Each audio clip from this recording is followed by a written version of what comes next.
now we are moving to the next talk. So I will introduce the next speaker who's with us today, Dr. Beena Sengar. And so I'll introduce her. She did her PhD in history from MS University, Baroda, with a specialization on the history of Gandhian activism among Adivasis in Western India. She's currently assistant professor of history at the Dr. Babasaheb Ambedkar Marathwada University in Aurangabad, Maharashtra. She has published extensively. She's the editor of Rural South Asia, and she was a Fulbright scholar in 2018. The title of her talk today is Historicizing Political Discourse of Gandhians and Adivasi Communities in Western India. So thank you, Beena. Thank you, Dr. Sengar. I request you to please begin your talk. Yeah.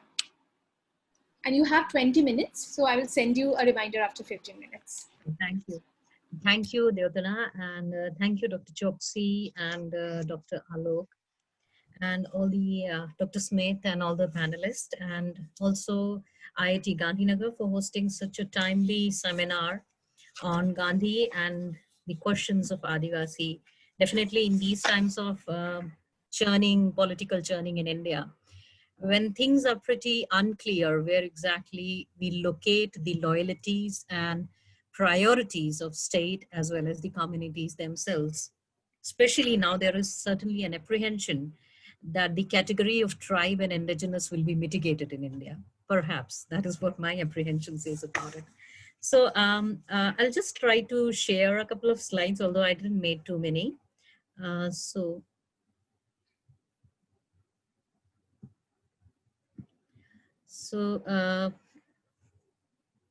Yeah, that's right. So my topic is historicizing political discourse of Gandhians and Adivasi communities in Western India.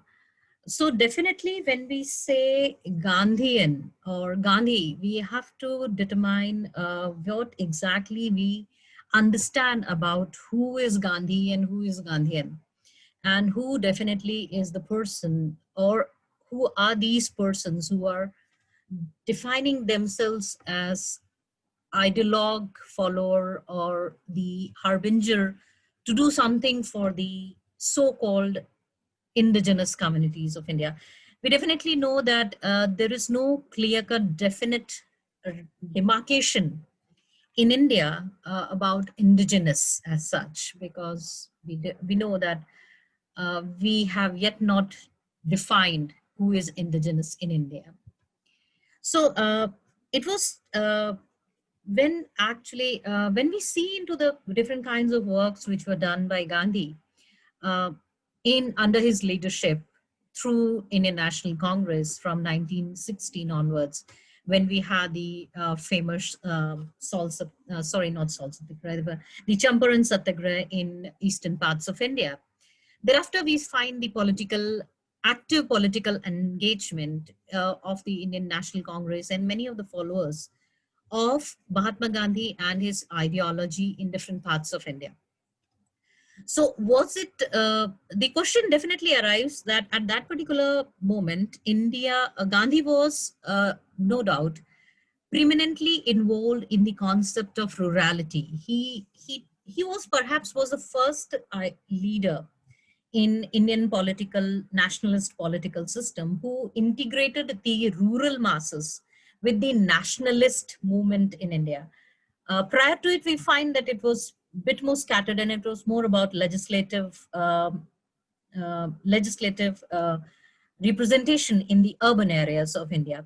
So one thing which was definite about the methodology through which Mahatma Gandhi or Gandhi entered in the political schema of nationalist movement was incorporating the rural communities of India, and how we are going to define the various rural categories and how we are going to represent them in the nationalist struggle, or what is going to be the defining nature of these communities, of these people in the post-colonial or post-independence India.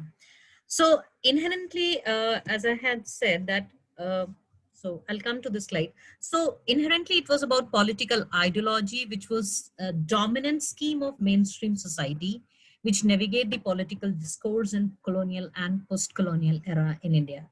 And Gandhi defined this in terms of the rural societies. Now the question comes, who are going to be these different factions within the rural societies of India? It were the tribals, definitely.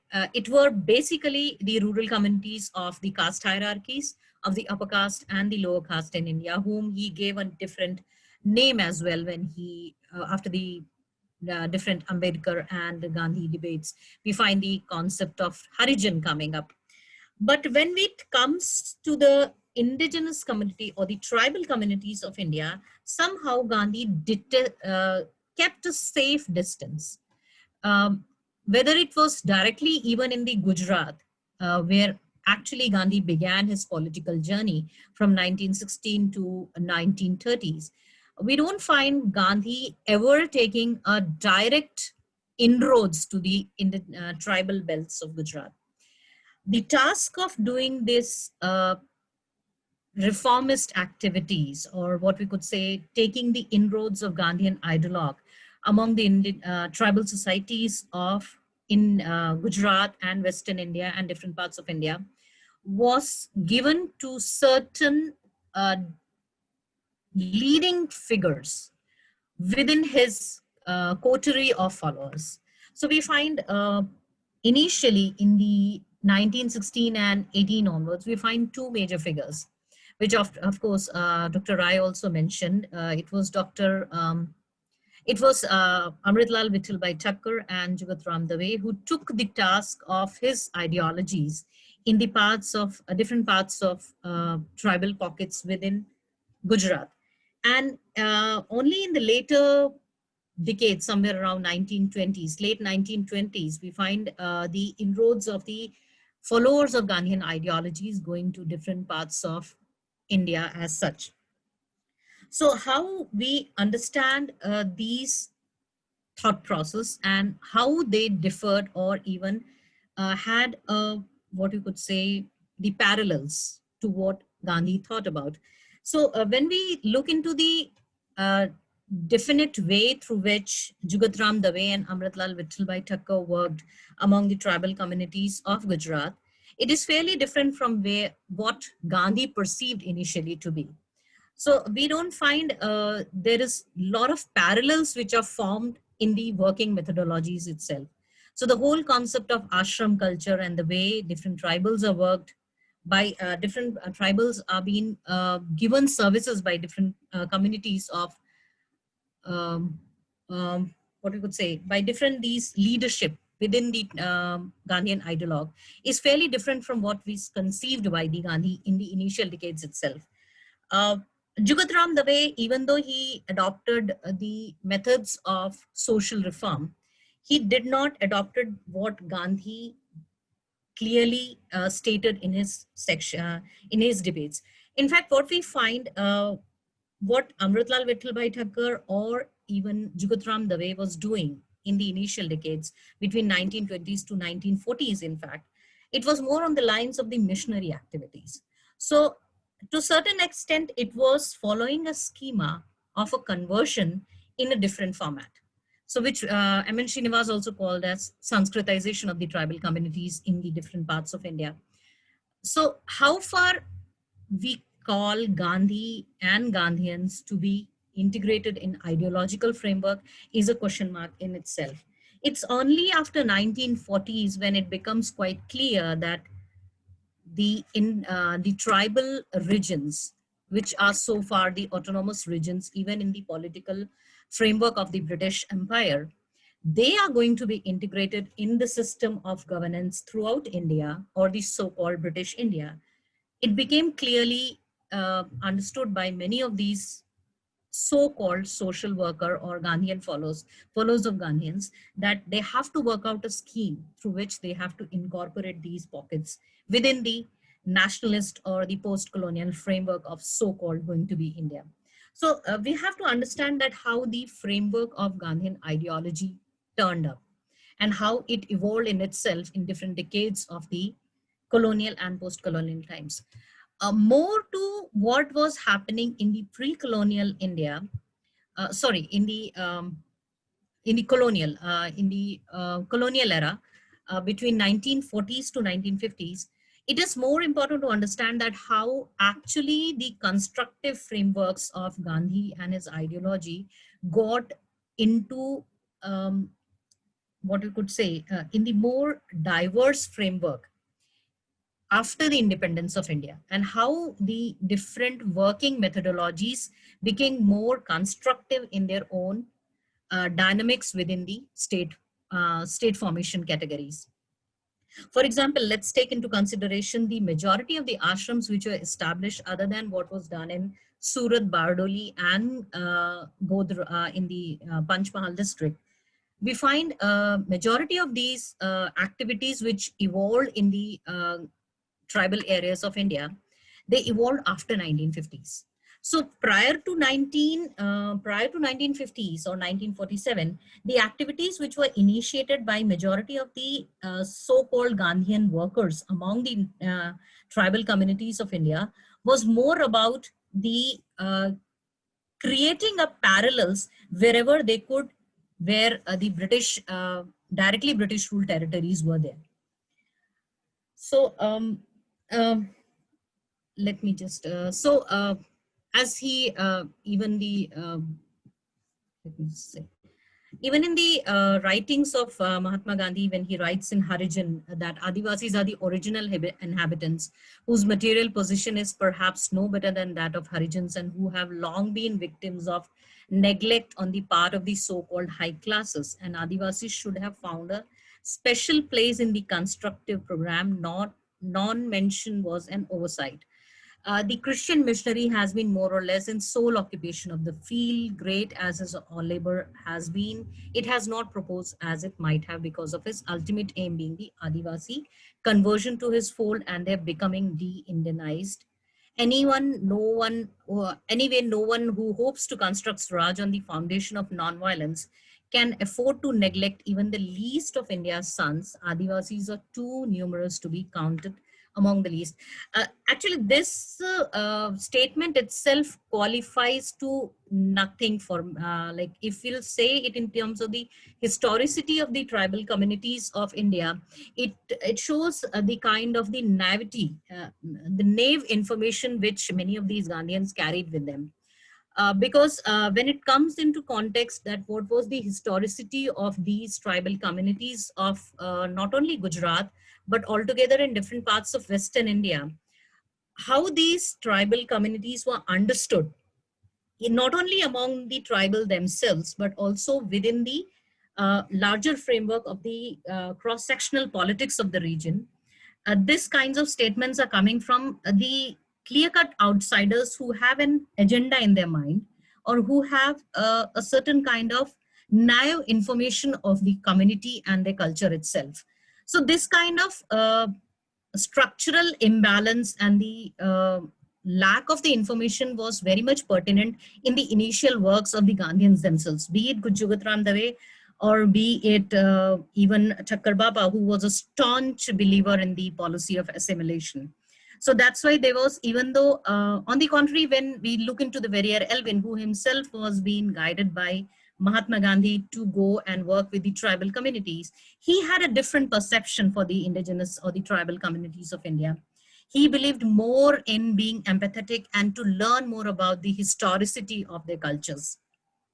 So when we say Gandhians, we have to understand that who are the Gandhi? Who are these Gandhians who actually went with tribal communities of India, and how they worked with, what were their methodologies? Were they honest about what we've been structurally formatted in the books like Hind Swaraj of Mahatma Gandhi, or what was their working methodologies? So these are the essential questions even before we problematize the working methodologies of Gandhians in terms of the political streamlining or debating the political marginalization itself. Uh, Again, Adivasis have become the 14th item in the constructive program, but they are not the least in point of importance. When Gandhi wrote such a statement in Harijan, he was actually had a the larger framework of the rural, because he was more into the concept of Gram Swaraj. He has this romantic idea of having, reviving the village cultures of India and then putting them somewhere, like it's like you're trying to solve a jigsaw puzzle and you're just trying to put them over there. So these are certain limitations which definitely uh, come because there was a certain kind of gap which was inherently there in the framing up of the concept of the structural system which was already there in India. And to a certain extent, British Empire was pretty aware about it, because when they were writing on their colonial constructs or their colonial narratives in different administrative and cultural debates, they tried to maintain a kind of a distant view, a distant what we could say, I won't call it a distant perception. It would like it's like a non-interference policy, and yet to understand everything what was there in the structural systems of India itself. So this is, I'll just stop to share now because I think it's better I speak about it. So these are certain, what we find that these kinds of problematics were well understood by those who came after independence of India and who claimed themselves to be followers of Gandhian ideology, but they were ready to evolve or develop their concept or their understanding of what kind of people they are working with and how they are going to build up on the primal prototype of what Gandhiana was there. One thing we have to understand that even though Gandhi has been like, uh, you know, it has been put under particular kind of a block, Gandhi himself told that I have an evolving ideologue with my own self. I'm not static in my own ideology. So definitely I would never want my own people who believe that they are following my ideologue. They should be static in their own discourses with the society itself. Everybody is evolving in their own um, situations. So this is very important to understand, because when we get into the post-independent era and who all became the so-called Gandhians and started working in the methods of ashram, because that was the yeah, just 5 minutes. So that was more important in the terms of who called themselves as Gandhians and went with the kind of a structural framework which was being given by Gandhi in his many narratives of Gram Swaraj and constructive programs. They took those ideologues and they went to different parts of India, whether it was Baba Amte or whether it's um, uh, whether we have Vinoba Bhave when he started Bhudan Andolan in different parts of Eastern India, Southern Eastern India, and then all over India when he went into, or whether it was different kinds of ashram which were established in post-independent India, in Gujarat itself. Even though they followed the ideologue of Gandhi, they tried to rework on the methods. So when we say about these different assertive movements or counter-insurgent or assertive movements of organization or organization of so-called natives and indigenous, they had their ideological framework with Gandhi, but they developed the way we have post-Marxist or post-Foucauldian kind of approach. The same kind of ideas or concepts were developed by them as well, and there is a dire need to understand them, because we know sometimes we just put them all in one framework. But definitely when we look into Amar Singh Chaudhary, or when we look into different kind of leadership within the Rathwa communities, or even Ashok Chaudhary when he speaks about, so even though they have an upbringing in the Gandhian framework, but they evolved their ideologue. They evolved their philosophy of looking into the tribal or the Adivasi and Gandhian relationships.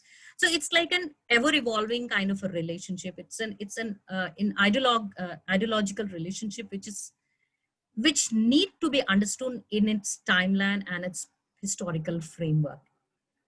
So I think if I have not taken too much of time, because you told me 5 minutes, Jyotina. So we are No, no, perhaps that is, you still have 1 minute. Yeah. yeah, because perhaps that is the reason I couldn't, I couldn't publish my book, because when I was when I was meeting so many, I believe me, I met more than 300 different leaders or different activists who actually were groomed in the Gandhian era, and who were fortunate enough to meet Gandhi and his many of his contemporary leaders. But they evolved, and they came up with their own philosophical approach, that how they are going to solve the issues of indigeneity or tribal or even the nomenclature issues in their own space and time. And that need to be understood. It need more rigorous philosophical bend of approach than than having an Eurocentric framework of narratives. We need to have the narratives from the indigenous uh, perception itself. So this is what I have to say, and I'm very well open for any kinds of critical comments or questions.